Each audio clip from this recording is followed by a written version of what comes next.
संसद के दोनों सदनों को मिलाकर शीतकालीन सत्र के दौरान कुल 146 सांसदों का निलंबन हुआ था, जिसके विरोध में जंतर मंतर पर इंडिया गठबंधन के सांसद विशाल विरोध प्रदर्शन कर रहे हैं। इस विरोध प्रदर्शन में पार्टी कार्यकर्ता के अलावा न केवल गठबंधन के सांसद बल्कि वो नेता भी शामिल हुए हैं जो दिल्ली में मौजूद हैं। जंतर मंतर पहुंचने वाले प्रदर्शनकारियों को कांग्रेस अध्यक्ष मल्लिकार्जुन खड़गे और राहुल गांधी भी इसमें शामिल हैं। जंप करते हुए हम सब ने देखा, अंदर आए, थोड़ा धुआं फैलाया, बीजेपी के सांसद सब भग लिए। जो अपने आप को देशभक्त कहते हैं, हवा निकल गई उनकी। वो टीवी पे आपको नहीं दिखा, वो हमें दिख रहा था पीछे से। खैर, सवाल ये, सबसे पहली बात, अंदर कैसे आए? सिक्योरिटी ब्रीच की बात हुई, अंदर कैसे आए?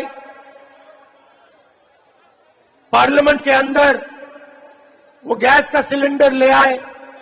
अगर गैस का सिलेंडर ला सकते थे तो कुछ और भी ला सकते थे। दूसरा सवाल, सिक्योरिटी ब्रीच का सवाल तो है, मगर दूसरा सवाल भी है, उन्होंने ये प्रोटेस्ट क्यों करी? उसका कारण क्या था? बेरोजगार।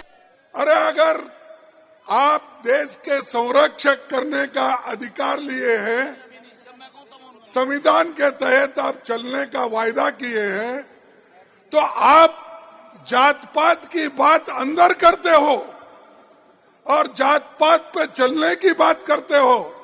अगर आपकी हालत यही है तो मेरे जैसे दलित की हालत क्या होगी?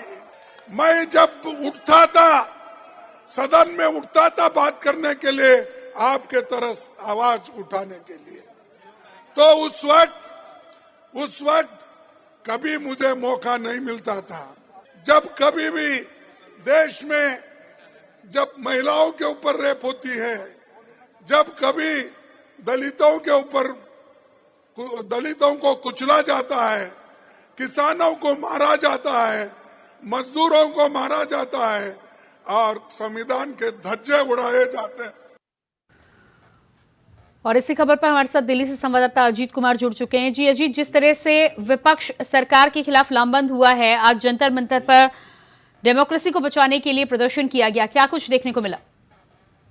देखिए प्रियंका, बताना चाहूंगा, जिस तरीके से संसद सुरक्षा चूक का मामला था और लगातार जिस तरीके से संसद में जो विपक्ष है वो लगातार सवाल कर रहा था, और न केवल सवाल कर रहा था बल्कि प्रधानमंत्री और गृह मंत्री के बयान की मांग कर रहा था, जिसके बाद जिस तरीके से विपक्ष के कई सांसदों को निष्कासित निलंबन किया गया, लगभग 150 के करीब सांसदों को निलंबन किया गया। तो इसी को लेकर के लगातार जहां एक और जो तमाम जो सांसद है वो संसद परिसर के बाहर भी उन्होंने प्रदर्शन किया था, और जब संसद सत्र समाप्त हुआ तो उसके बाद आज बड़ी संख्या में इंडिया गठबंधन के तमाम जो विपक्ष के जो नेता थे उन्होंने जंतर मंतर पर एक विशाल प्रदर्शन किया, जिसमें खुद कांग्रेस के राष्ट्रीय अध्यक्ष मल्लिकार्जुन खड़गे, बड़े चेहरों में अगर मैं बात करूं तो राहुल गांधी, ऐसे तमाम कई चेहरे उपस्थित हुए जिन्होंने यहाँ पर अपना विरोध प्रदर्शन जताया। और जिस तरीके से लगातार न केवल इस विरोध प्रदर्शन में जो संसद सुरक्षा चूक का मामला उठा, बल्कि इसके अलावा जिस तरीके से लगातार सांसदों को निलंबन करने की प्रक्रिया चली, ये मुद्दा भी काफी मुखरता से उठाया गया। तो साफ तौर पर यहाँ पर देखने को मिला, तमाम लोगों ने बोला कि जब संसद में अगर बोलने नहीं दिया जाएगा तो इस तरीके से सड़क पर उतरना ही पड़ेगा। तो कुल मिलाकर के कहा जा सकता है कि आज दिल्ली के जंतर मंतर पर एक हाई वोल्टेज न केवल ड्रामा बल्कि विपक्ष का एक बड़ा आक्रोश देखने को मिला, और उन्होंने सरकार के खिलाफ यहाँ पर हल्ला बोला। जी बिल्कुल अजीत, इस तमाम जानकारी के लिए बहुत शुक्रिया आपका।